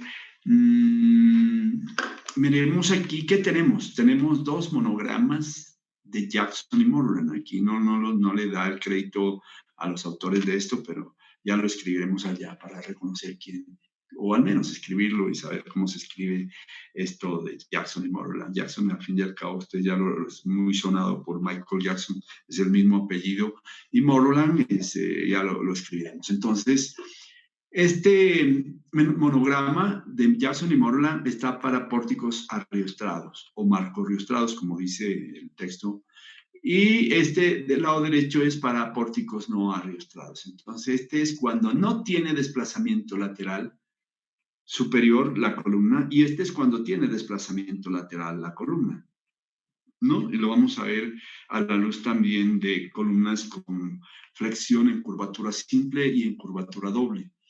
Entonces, si tenemos nosotros, entonces, de la izquierda nos está indicando que vamos a conseguir en este eje central el factor de longitud efectiva. mediante que unos dos parámetros que los vamos a indicar ahora, más luego en el libro también los indica psi su A y psi su P, ¿no? Recuerden que se escribe PSI como libras por pulgada cuadrada, ¿no? Para explicar. Psi su A, psi, la letra griega de esta forma es psi, PSI, como si dijéramos libras por pulgada cuadrada. Psi su A y psi su B. Entonces, este psi su A se refiere al cálculo de un parámetro en el nudo superior de la columna, ¿no? El nudo superior lo llaman A y el nudo inferior lo llaman B. Entonces uno calcula este parámetro, que lo vamos a ver cómo lo calculan en el nudo superior, y en el nudo inferior calcula lo mismo. Y una vez calculados, uno une los valores que haya encontrado y encuentra aquí en esta escala intermedia, encuentra el valor de K para elementos arriostrados o para pórticos arriostrados. ¿Qué característica tiene esto, jóvenes, como para reconocer? Que los valores de psi, que no sabemos cómo calcularlos, pero ahorita acéptenlos, los vamos a ver, eso no tiene nada del otro mundo, lo vamos a ver que es completamente fácil. Ese valor de psi puede ir de 0 hasta infinito, tanto en A como en B, ¿no? Y el valor del K va desde 0.5 hasta 1. No puede ser menor de 0.5 ni mayor de 1. Ojo, dentro de esto se mueve el valor de K. ¿Para qué? Para pórticos arriostrados o columnas que hacen parte de pórticos arriostrados. Y vamos a ver el de la derecha. El de la derecha la misma cosa, es la misma situación. Tiene psi su A en la izquierda, una escala que define a psi su A, y en la derecha una escala que define a psi su B, que dijimos que este se refiere al nudo superior y este al nudo superior como parámetros que se deben predeterminar mediante unas expresiones que las vamos a ver. Y que la parte central se refiere, igual que en el caso anterior, a un eje vertical o una escala vertical indicada en el centro, y que por medio o que está referida al valor de K. Y que este valor de K arranca con el primer valor de 1, o sea, con el límite superior del caso anterior, y que se puede extender hasta el infinito, ¿cierto? Entonces quiere decir que para pórticos no arriostrados, o como dice aquí Marcos, no arriostrados, la situación es más grave, más delicada, y donde vamos a encontrar parámetros de K que van por encima de ese 2 que nos decía por allá el dibujo que mirábamos en el texto de McCormack. Aquí mismo estamos en el texto de McCormack. Mirábamos entonces que el K era mayor de 2. Obvio, esos valores pueden ser de 2, de 3, de 4, de 5, y llegar a valores grandísimos, porque va a depender de las situaciones de los nudos, que vamos a tratar de explicar un poquito enseguida una vez salgamos de aquí. Entonces, aquí abajo nos está diciendo factores de longitud efectiva sin darle ningún subíndice. Sí, es la relación entre la sumatoria de las rigideces flexionantes sobre L de los miembros a compresión, o sea, de las columnas, sobre la rigidez flexionante rigidez flexionante EI sobre L de los miembros a flexión, o sea, de las vigas, en un plano, en un extremo de un miembro a compresión. K es el factor de longitud efectiva. Entonces, una vez tenemos esto, pasemos a mirar. No nos olvidemos que existen entonces dos ábacos. El ábaco, digamos, el más favorable, el menos complicación, es aquel que corresponde a los pórticos arriostrados, y el más complicado para efectos de encontrar, no complicado en sí, sino que este parámetro K resulta grandísimo, el factor de longitud efectiva, que va a más de 1 y puede llegar a valores muy grandes, que uno dimensiona una columna realmente pretendiendo que no vaya a dar muy grande, porque eso altera mucho todo, altera la relación de esbeltez, altera una cantidad de cosas dentro del diseño de una columna. Entonces siempre el ingeniero se está preocupando porque ese factor de longitud efectiva, pues sí, de mayor que 2 seguramente dará 3, pero ya 4 y empieza a preocupar. Y habrán casos de 5 y de 10, eso sí es una cosa tremenda que habrá que manejarla, arriostrando, digamos, las columnas con diagonales excéntricas o diagonales concéntricas a los pórticos, ¿no? Habrá que hacer mejor dicho, con valores de K demasiado altos, creo que las columnas no podrían funcionar porque eso genera unas consecuencias bastante complicadas en los cálculos de refuerzo de la columna. En todo caso, este es el caso en el que uno va más tranquilo cuando determina acá, cuando son pórticos arriostrados. En el caso de pórticos no arriostrados, la situación es más complicada. Bueno, entonces miremos esta situación y mediante eso se puede calcular K, pero dice que la determinación de los factores de K mediante ecuaciones. Entonces aquí hay unas ecuaciones. Unas ecuaciones que permiten para los pórticos arriostrados calcular esto y para los no arriostrados mediante este, ¿cierto? Entonces, digamos que uno tiene, si no quiere emplear los ábacos de Jackson y Moreland que están indicados arriba, para el caso de elementos o de pórticos arriostrados, podría emplear estas fórmulas. Y para los pórticos no arriostrados, en el caso de no quiere emplearlo porque diga miércoles, ¿de dónde tengo yo una regla o cómo hago yo? Se le olvidó el ábaco de Jackson y Moreland, se le olvidó, se le quedó en la casa o no lo trajo. Y entonces emplea las fórmulas que están sugeridas aquí por parte de la CI para efectos de encontrar esos valores de K, ¿cierto? Y esos valores de K sí es exactamente, vale estar en función de psi, ¿no? Y lo veremos que es psi. Psi dice que es psi su m menor que 2 y psi su m mayor que 2. ¿Y dónde lo calcula psi? Pues lo veremos cómo se calcula psi más luego. Por aquí debe estar en alguna parte. Bueno, aquí estamos mostrando siempre columnas esbeltas, ¿no? Análisis de primer orden. Bueno, y empieza a hacer un análisis de primer orden, ya es meternos en otra parte, no nos metamos allí, pero vamos a llegar allí, por supuesto. Pero no es para tocarlo en esta clase. Entonces, regresemos un poquito a la relación de esbeltez, que no sé en qué parte la han indicado aquí. No le he visto hasta ahora la relación de esbeltez en alguna parte indicada, solamente hemos visto el índice de estabilidad, ¿no? Pero no hemos visto la relación de esbeltez aquí en este libro, ¿no? Nada, ni para nada. Entonces, despidámonos de aquí y vámonos. Siempre hablaron de los elementos de la relación de esbeltez, pero nunca la mostraron. Entonces, pasémonos de aquí a otra parte. Dejemos esta y compartamos otro sitio que sería el de la norma sismoresistente. Miremos la norma sismoresistente. En la norma sismoresistente entra en el capítulo 10, en la sección C1010, efectos de esbeltez en elementos de compresión. Entonces aquí sí empieza a mostrar unas situaciones particulares de la relación de esbeltez. Antes no lo ha mencionado, lo empieza a mencionar aquí. Entonces dice, el artículo C10.10.1 dice, se permite ignorar los efectos de esbeltez en los siguientes casos. O sea, que uno dice, no es esbelta, la columna es corta. ¿Cuándo? Cuando ocurre que en elementos sometidos a compresión, que son las columnas, ¿no? Los elementos sometidos a compresión son las columnas, o pueden ser también elementos de una cercha, ¿no? Puede ser un elemento que hace parte de una cercha y elementos en las cerchas, unos están comprimidos, otros están traccionados. Pero hablemos de columnas, concentrémonos en nuestra temática de columnas, pero en general aceptemos que son elementos sometidos a compresión, las columnas, no arriostrados contra desplazamientos laterales, cuando K por L sub sobre R es menor o igual que 22. Entonces ya tiene uno, si uno calcula K mediante, bueno, sabiendo que aquí dice en el elemento no arriostrado, entonces quiere decir que tiene que irse al abaco de la derecha, acuérdense ese abaco que es más crítico.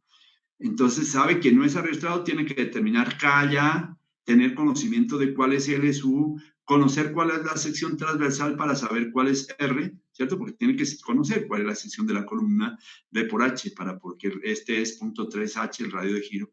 Y una vez calculados esos valores y haciendo los reemplazos, determinaríamos el valor. Y si ese valor es menor o igual que 22, quiere decir que nuestra columna es corta, no es esbelta. Por tanto, no hay que hacerle corrección por esbeltez, ¿no? Se puede ignorar la esbeltez, entonces, en este caso. Cuando tenemos una situación de un pórtico no arriostrado, porque tiene desplazamiento lateral, ¿cierto? Y B, es el caso más sencillo, en elementos, igual que anteriormente, sometidos a compresión, pero arriostrados. Aquí arriostrados ya la situación es más fácil, ¿no? Contra desplazamiento lateral, o sea, tendríamos un pórtico arriostrado, vamos a ver los términos sinónimos que vamos a emplear porque ustedes se van a encontrar con otros nombres. También se llaman pórticos contraventeados o pórticos no ladeados o pórticos sin desplazamiento. Bueno, ya lo vamos a ver. Pero ahorita digamos que tenemos elemento a compresión arriostrado contra desplazamiento lateral, que es una forma que lo dice, contra desplazamiento lateral. Entonces, cuando es arriostrado, nos vamos al abaco de Jackson y Moreland, el de la izquierda, que es más fácil, con seguridad que este no alcanza a ser ni 1. El máximo valor que puede tener 1. Acá el valor mínimo es 1 y el valor que puede adquirir es por encima de 1. Uno puede llegar a valores muy grandes hasta infinito, teóricamente hablando. En este caso, el máximo será 1, podrá ser menos. Entonces, puede calcular para este caso, teniendo LU y teniendo K y teniendo R, puede calcular el valor y compararlo con este valor de la derecha. Este valor de la derecha dice que acá es más sencillo, es 22, acá ya dice que es 34 menos 12 por M1 sobre M2, y que este valor, de todas maneras, nunca podrá ser mayor que 40, tiene que ser menor o igual que 40, máximo, ¿no? Entonces aquí empieza a hablar del término donde el término M1 sobre M2 es positivo, ¿no? Aquí sería positivo. Recuerden que M1 es el menor de los momentos y M2 es el mayor de los momentos. Dejé sin completar ayer algo que decía, M2 será siempre positivo, el mayor de los momentos. Lo decíamos en un ejemplito que hacíamos con cada uno de los grupos. A cada uno le hice un ejemplo diferente, pero es de la misma naturaleza. Y hablábamos de que M2 es el mayor de los momentos en los extremos de la columna, sin más apellidos que M2, el mayor. Y M1 el menor de los momentos, que este M2 siempre será positivo y que este M1 será positivo o negativo dependiendo de la curvatura que tenga la columna flectada. Por ahora, digamos que M1 será positivo cuando la columna se flecta en simple curvatura, ¿no? M1 es positivo cuando la columna se flecta en simple curvatura y es negativo cuando la columna se flecta en doble curvatura. Lo vamos a ver ahorita, dejamos esta página y nos pasamos a PowerPoint con el fin de explicar un poquito esto del desplazamiento lateral, esto de la doble curvatura y la simple curvatura. ¿Listo? Entonces, ¿qué dice? Que dice donde el término M1 sobre M2 es positivo si la columna está flectada en curvatura simple, ¿no? Y negativo si el elemento se flecta en curvatura doble. Entonces, aquí he dejado yo esta partecita como resaltada en amarillo acá también, por alguna razón. Bueno, dice, se permite considerar los elementos a compresión como elementos arriostrados contra desplazamientos laterales cuando los elementos de arriostramiento tienen una rigidez total que restringe los movimientos laterales de ese piso, de esa edificación, de al menos 12 veces la rigidez bruta de las columnas dentro del piso. Aquí está hablando de una rigidez global, ¿no? O sea, de un desplazamiento, está hablando de un piso completo donde se considera que hay un n número de columnas, y entonces dice que se considera que es arrastrado cuando, cuando los elementos de arrastramiento tienen una rigidez total. ¿Cuáles son los elementos de arrastramiento? Aquí serían las columnas, ¿no? Tienen una rigidez total que restringe los movimientos laterales de ese piso de al menos 12 veces la rigidez bruta de las columnas dentro del piso. Miremoslo de pronto en un ejercicio, en algo más práctico, para poderlo aplicar. En todo caso, miremos que aquí habla de arriostramiento, ¿no? A los textos, el texto de McCormack habla de riostramiento, no arriostramiento, pero es muy similar. Y yo personalmente, mirando cómo debería llamarse, pues estamos aquí cobijados por Colombia, nuestra patria, y por nuestra norma, y lo llamamos arriostramiento, pero yo estaría más convencido que debería llamarse elemento de riostramiento, sin la A. ¿Por qué? Porque viene de riostra, ¿no? Bueno, pero esa es cuestión de de vocabulario, de costumbres, de modismos, de tal cosa. Bueno, aquí viene C10-10-1-1, dice la longitud no apoyada lateralmente o no soportada, como dicen los mexicanos, de un elemento en compresión LSU, que yo la llamo longitud libre o altura libre, debe tomarse como la distancia libre entre losas de piso, vigas u otros elementos capaces de proporcionar apoyo lateral en la dirección en que se está considerando. Cuando existan capiteles o cartelas en las columnas, LSU debe medirse hasta el extremo inferior del capitel o cartela o en el plano considerado. Eso ya lo habíamos visto anteriormente. C10-10-1-2 se puede tomar el radio de giro R igual a 0.3 veces la dimensión total de la sección en la dirección en la cual se está considerando la estabilidad. Lo que les decía, puede ser 0.3H o 0.3B, dependiendo de la dirección en la cual esté considerando la estabilidad. Para el caso de elementos rectangulares, y 0.25 veces el diámetro para elementos circulares. O el radio de giro para elementos circulares será 0.25 veces el diámetro, ¿no? En compresión. Para otras formas se permite calcular R para la sección bruta del concreto, ¿no? Entonces, para otras formas que puede tener la columna, se permite calcular R para la sección bruta de concreto. Muy bien. Aquí muestra entonces esta situación nuevamente. Cuando los efectos del desveltez no son ignorados, como lo permite C10-10-1, o sea, cuando la columna es esbelta, el diseño, dice, de los elementos de compresión, vigas, de restricción y otros elementos de apoyo debe basarse en las fuerzas y momentos de un análisis elástico de segundo orden. ¿Dónde pasa esto? Tal cosa. Que cumpla con C10-10-3.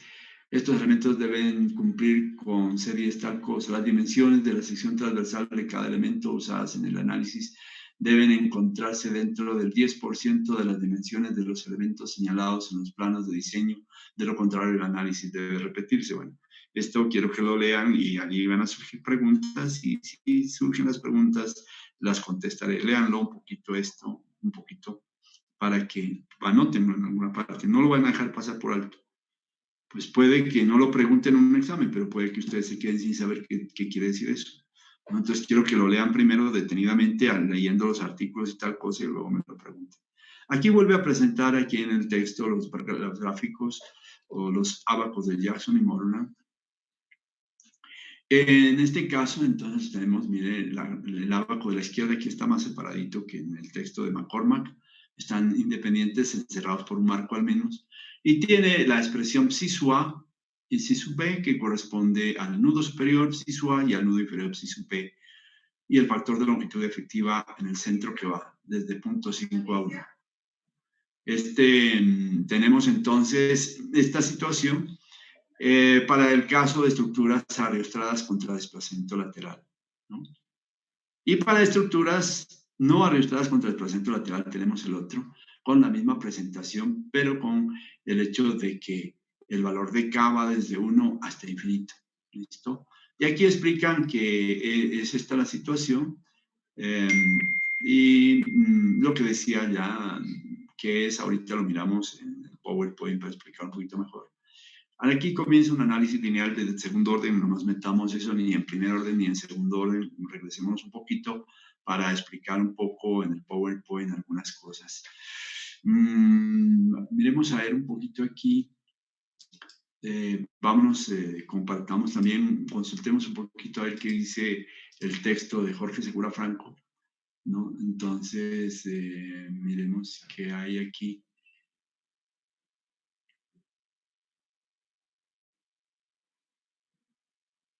Bueno, en el texto de Jorge Segura Franco, en la página 309, se habla de los efectos de desveltez en elementos a compresión y se copia lo que dice la norma, ¿no? Estos se copian. Aquí hay una serie de comentarios que están bien dados por la fórmula, por la norma. Aquí vuelve a repetirse lo que les dejé como inquietud para que lo averigüen. Aquí se hablan de los ábacos de alineamiento de Jackson y Morulan. Miren, así se escribe Jackson y Morulan, ¿no? Entonces, estos gráficos son los que permiten encontrar el factor de longitud efectiva. Hay unas lecturas por acá. Bueno, hay unas partes que tienen que considerarse también. Luego, no nos metamos allí. Esto ya lo vimos por allá en el texto de McCormack, algo que tiene que ver con el índice de estabilidad. Este Q se llama índice de estabilidad. Cuando haya dudas sobre alguna letra que se emplea, sobre alguna nomenclatura, ustedes ya saben que deben ir al capítulo C2 de la norma sismo resistente y allí a uno le despeja la inquietud. Entonces, tengamos en cuenta, ¿no? Esto es una parte que le tenemos que ver, pero ahorita no nos metamos con esto. Miremos a ver qué más dice aquí. Bueno, ya empiezan a presentar unas fórmulas para corrección por esbertes, tampoco nos metamos aquí. Y empiezan a mostrar un ejemplo grande que en ese grande pues trataremos de ver qué pasa. Bueno, este es un ejemplo bastante grande que hay aquí en este texto. Dejemos este texto, quería averiguar era qué había en el tratamiento de la situación de esbeltez, lo mismo que dice la norma, que aquí lo que pasa es que amplía algunas cositas, por ejemplo, reconoce o le da, o sí, la reconoce a los ábacos de alineamiento, dice de Jackson y Moreland, y algunas cosas que se va a hablar que son de obligatorio conocimiento más luego, pero no ahorita, y vuelve a tomar el procedimiento de magnificación de momentos, que sería de amplificación de momentos en columnas, por las condiciones que se deban a la esbeltez de la columna, y empieza por analizar la esbeltez global, que esta es global, y la siguiente, la esbeltez local, ¿no? Entonces, vamos a regresarnos, vamos a salir de aquí y vámonos a mirar en PowerPoint, miremos las situaciones que se presentan. Vamos a mirar aquí que mencionan siempre unos términos de, digamos que desalojamiento lateral, desalojamiento transversal o desplazamiento lateral. Digamos, sí, desplazamiento, llamemos desplazamiento. Es un término, desplazamiento lateral o transversal de una columna, de un pórtico de una columna. Dejemos así simplemente desplazamiento lateral. Se entiende que si el pórtico se desplaza, también la columna se desplaza porque hace parte de ese pórtico. Entonces, ¿qué ocurre ese desplazamiento lateral? Nosotros tenemos un pórtico aquí y este pórtico, pongámosle así como para más sencillo, que está empotrado, puede ser también que esté articulado, eso no hay ningún problema, pero para efectos de esta situación lo voy a considerar así. Consideremos que el pórtico es, digamos, a la luz de algunas fuerzas, las mismas verticales pueden presentar eso, digamos, vamos a tener una fuerza horizontal inducida por efectos eólicos o efectos sísmicos, que va a probar si el pórtico es capaz de mantenerse quieto o es desplazable.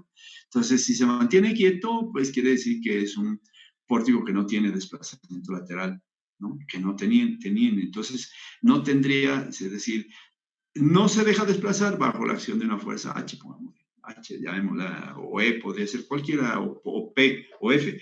La nomenclatura no importa, es una fuerza horizontal aplicada. Y tendríamos entonces que, pongámosle aquí por conveniencia, le voy a poner a este A, y a este B, y a este C, y a este D, aunque sabemos que las nomenclaturas para análisis estructural deben comenzar con A, B, C y D, sería la secuencia racional. Pero discúlpenme aquí como para explicar la situación. Para meter a esta columna con esta coincidencia de nombre de nudo con la cuestión que vamos a ver del psi sub A y el psi sub B. Entonces, vamos a tener nosotros un pórtico de esa presentación con ese nombre que le he dado así. Y este pórtico digamos, se desplaza o no se desplaza. Si se desplaza, seguramente va a adoptar esta forma aquí, ¿cierto? Seguramente haría esto y seguramente se vendría así. ¿Qué se desplazaría en una magnitud delta? ¿No?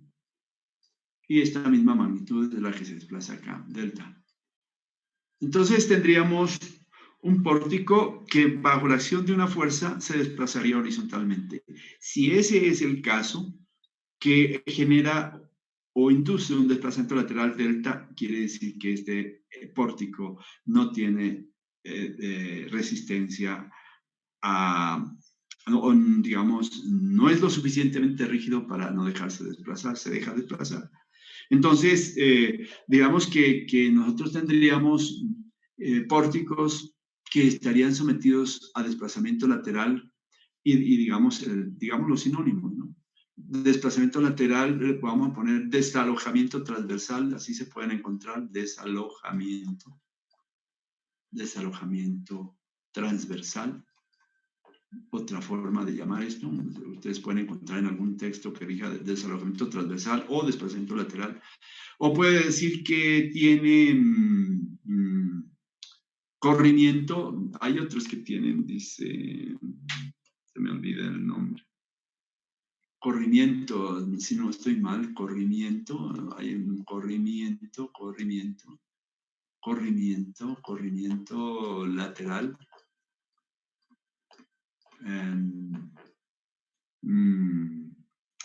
También se llama, diríamos, sin desplazamiento, sin arrastramiento, ¿no? Sin arrastramiento.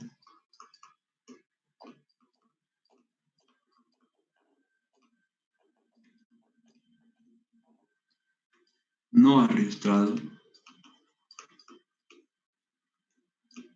Es obvio, ¿no? Pero lo escribo aquí porque puede aparecer sin arrastramiento o no arrastrado.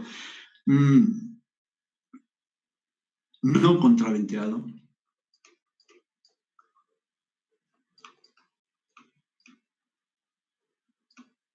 Es otro término.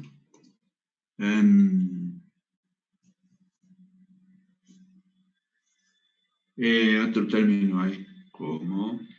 Bueno, se me olvida ahorita, pero de todas maneras podríamos decir que uno puede decir desplazamiento lateral, desalojamiento transversal, corrimiento lateral, sin arrastramiento, con no arrastrado o no contraventeado. Ese sería, digamos, cuando se deja desplazar, ¿no? Cuando existe delta mayor que 0. Entonces tendríamos toda esta situación. Cuando delta es igual a 0,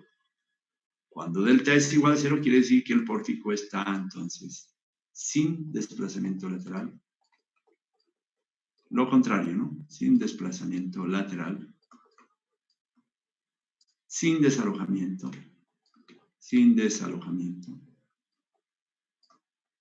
Bueno, sin desalojamiento transversal.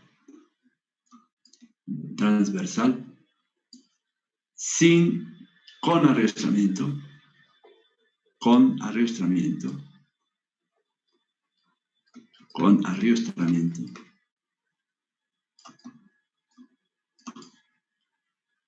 Arrastrado.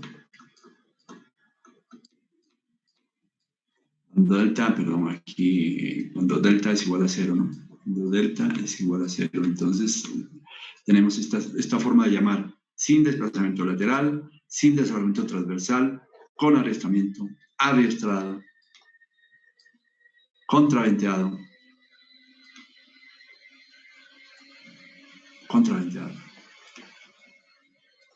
Entonces, tengamos muy bien definido esto.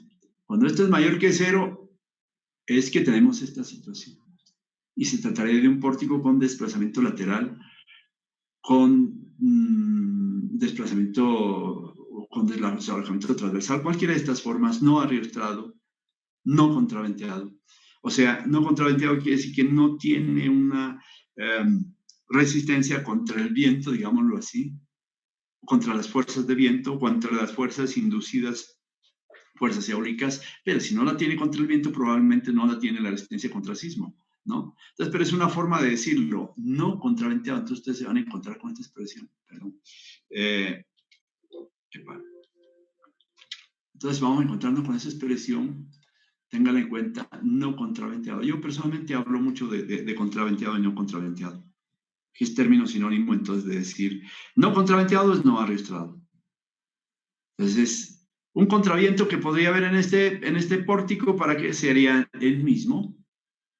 El mismo pórtico que por su contextura, por sus dimensiones, digamos, tanto transversales como longitudinales de sus elementos, tienen la suficiente rigidez como para no dejarse desplazar. Entonces tiene rigidez esto, rigidez, aunque se me confunda con el término de factor de longitud efectiva, vamos a llamar como K mayúscula la rigidez.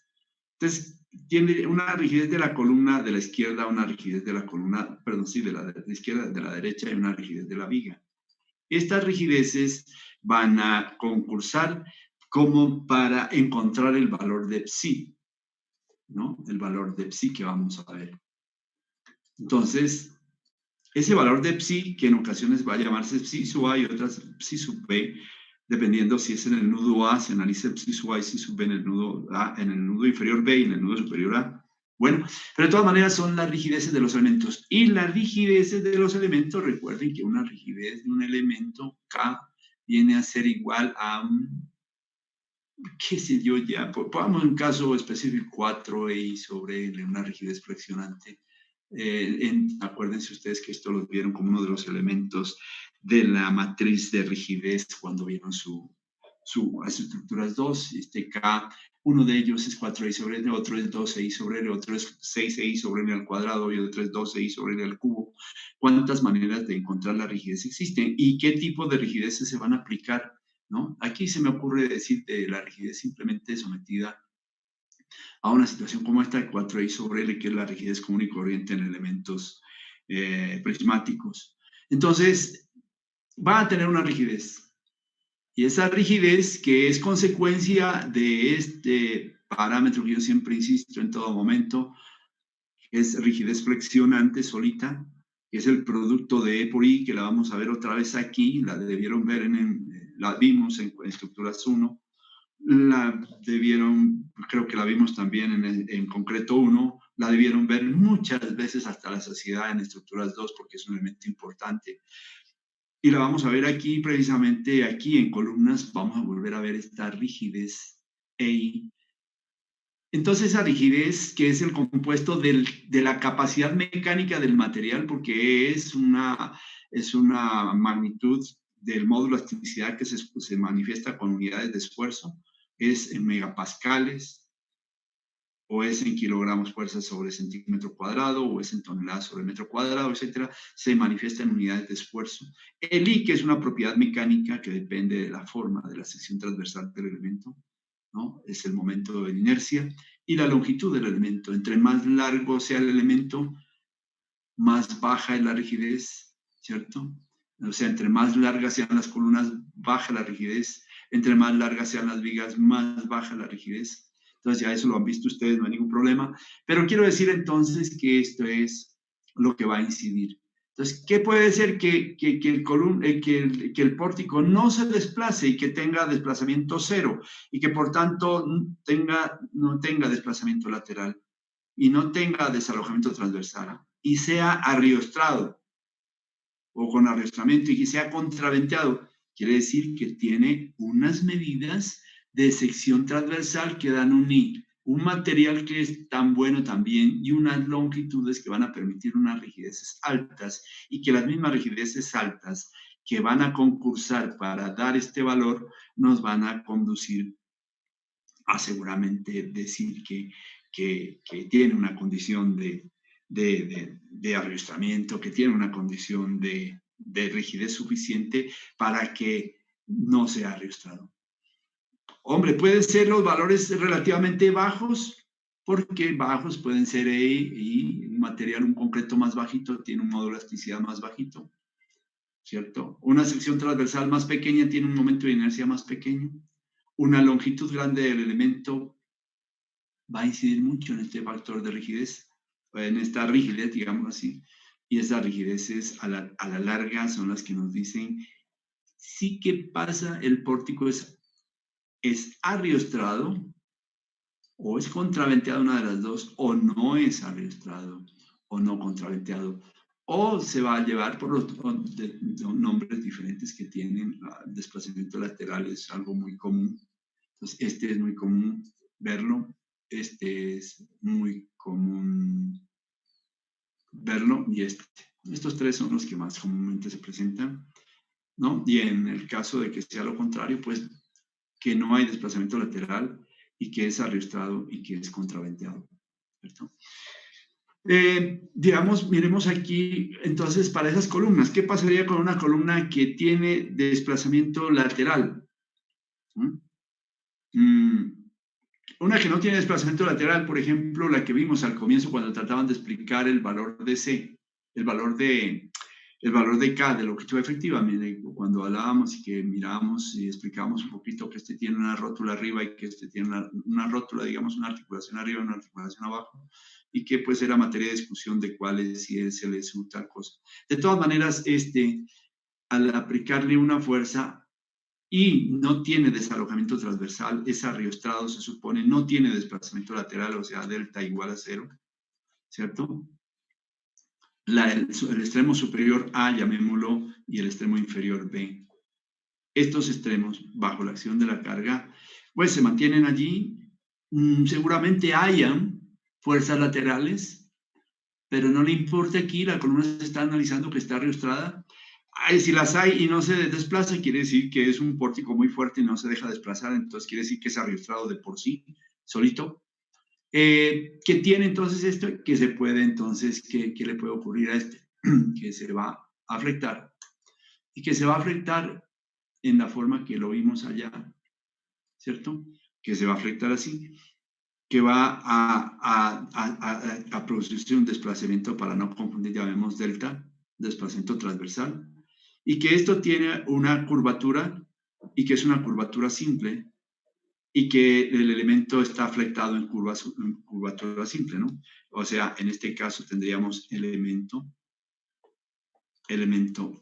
flectado, perdón,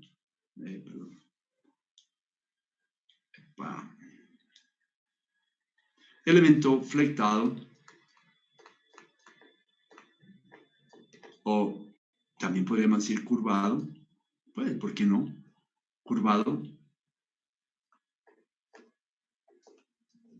en curvatura simple, aunque quedaría redundante con esto, ¿no? Elemento flectado en curvatura simple.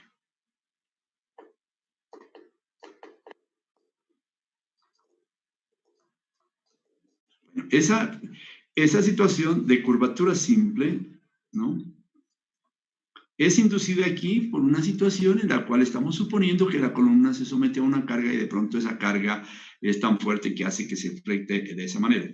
Pero podemos tener también, jóvenes, una situación en la que nosotros tomamos de un nudo, de un pórtico, si es una cosa, yo quiero dibujar muy bien, pero bueno, vamos, pongámosle un poquito de más calma y digamos que no, nada ni con la calma ni sin la calma, digamos, pongamos esta situación. Esta situación puede ser real, esta es mucho más real. Aquí tenemos un nudo en el cual confluyen, digamos que este nudo también se llama A, arriba, superior. Vamos a llamar el nudo superior A y el nudo inferior B. Entonces, el nudo superior está aquí. A este nudo, como a este nudo, confluyen vigas por izquierda y derecha, columnas por encima y por debajo, igual que el nudo inferior. Entonces, debido a las situaciones de la solución estructural, podría presentarse algo que nos conduciría a un momento de este tipo y a un momento de este tipo. Que esos momentos entonces me van a producir perdón, un momentico, la quito control Z. Que vamos a tener entonces que el momento va a ser aplicado así. Entonces, ¿qué me está pasando con la situación? Me está presentando una curvatura simple. Perdónenme el dibujo, es que a veces se exagera esto. Entonces está desplazando aquí. ¿Por qué? Por la presencia de los momentos. Está generando una curvatura simple. Como el caso inducido acá de otra manera. Acá es por momentos, arriba y abajo, que pueden ser iguales o que pueden ser desiguales, y acá es una carga, ¿no? P sub y acá M sub, digamos en A y M sub en B. de acuerdo al respectivo nudo. Pero que tenemos nosotros también una situación, veámosla finalmente, que puede ser en otra situación, procurémosla ver. Yo tengo acá un nudo, arriba y abajo otro nudo, y puedo tener, pues, obviamente, deben recordar que aquí hay una carga también axial, ¿no? Una carga PSU. Siempre va a haber acompañada aquí también, vamos a decir que hay una carga PSU. Pero aquí entonces, en este nudo de pórtico A y en este nudo de pórtico B, vamos a pensar que tenemos un momento aplicado aquí así y un momento aplicado acá así, ambos de sentido horario, y que van a presentar entonces una curvatura sobre la columna de acuerdo a cómo está plantado. Entonces esto se curvaría así. Entonces tendría un punto de inflexión a cambio de esta que es curvatura simple, este sería curvatura doble. Entonces tendríamos aquí, diríamos que este es elemento flectado en curvatura doble, ¿no? En curvatura doble o en doble curvatura también, en doble curvatura. Como quieran, ¿no? Lo uno o lo otro, ¿verdad? En doble curvatura. O curvatura doble, ¿no? Aquí también puede ser curvatura simple o simple curvatura. De todas maneras, tengamos en cuenta qué es lo que le pasaría al elemento. O es en simple curvatura o es en doble curvatura. El caso más crítico es este, ¿no? Este es supremamente crítico. Este es más benigno, ¿no? Cuando uno tiene una columna que se curva en doble curvatura, es más manejable dentro del proceso de diseño. Cuando se tiene curvatura simple es más crítico. Pero bueno, el ingeniero tiene que estar enfrentándose a lo uno y al otro. ¿Listo? Bueno, ahí suspendemos, jóvenes, porque ya el tiempo no nos da más y de pronto quiero escuchar alguna cosa. Escúchenme un momentico. Tengamos la grabación. De todas maneras, he estado elaborando, yo ya tengo el taller, prácticamente lo tengo. Se lo voy a enviar, no alcancé ayer, pero sí se los envío, no sé en qué momento, ojalá antes de las 3 de la tarde, porque luego tengo que salir a hacer otra cosa, espero que sí, pero que de hoy no pasa. Estoy colocando yo 10 puntos del taller, unos que son supremamente sencillos y que se los voy a hacer llegar. Uno es tan sencillo, por ejemplo, el primero dice, indique los diferentes tipos de losas existentes para propósitos de entrepisos. Es una vaina, pero que puede salir, ¿no? Y no lo agarre de sorpresa uno. ¿Cuáles son los diferentes tipos de losas que existen para entrepisos, para propósitos de entrepisos? Hay otras que hay otros sencillos como la segunda también es sencilla. Bueno, aquí se me ha saltado, he pasado del segundo al cuarto, entonces no son 10 sino 9, pero me trataré de inventar otro para que sean 10. En otro estoy diciendo determine las dimensiones y el refuerzo de la siguiente situación de losa. Entonces doy un esquema de losa maciza. En otro digo que se determine con el tipo de losa que quiera diseñar, tales cosas. Luego hablo de las escaleras en unos casos, luego hablo de columnas. En todo caso son 10 que trataré, ya los tengo yo escritos, sino que los paso en limpio y se los envío. Eso uno. Lo otro, lo del trabajo del proyecto, estoy precisamente colocándole las dimensiones. Voy a procurar colocarle las que pueda yo con los acotamientos respectivos y cuando las que no me alcancen las alcanzamos a definir con ustedes, pero las dos cosas que les he prometido las vamos a hacer. ¿Listo? Hasta ahí llegamos, jóvenes. Muchas gracias. Esta grabación queda para ustedes y para los compañeros del grupo 2, a quienes noto algunos que están aquí del otro grupo, y eso me parece muy bien. De todas maneras, va para los dos grupos esta grabación porque, como les hablaba, tengo un compromiso y me toca asistir. Termino aquí. No he desayunado porque seguramente me hagan algún examen, entonces me voy a preparar solamente para irme. Muchas gracias por estar aquí. Estamos hablando, nos encontramos mañana, por ejemplo, tenemos horas de 4 a 6. Si alguna inquietud hay sobre los puntos, podemos aprovechar esas horas para aclararles algo, pero hoy se los envío. Recuerden también el lunes, no, el lunes no, porque el lunes no tengo clase con ustedes, el martes tendría, pero me dicen que el martes es festivo, entonces ya tendríamos luego el día del examen, que es el miércoles. Listo, jóvenes, hasta ahí llegamos. Mañana podríamos hablar si ustedes quieren y pueden asistir allí y decirme, profe, tenemos estas inquietudes, tal cosa. Muchas gracias, que lo pasen muy bien. Muchas gracias, profe, que esté muy bien. Bueno, igualmente. Gracias, profe, hasta luego. Hasta luego.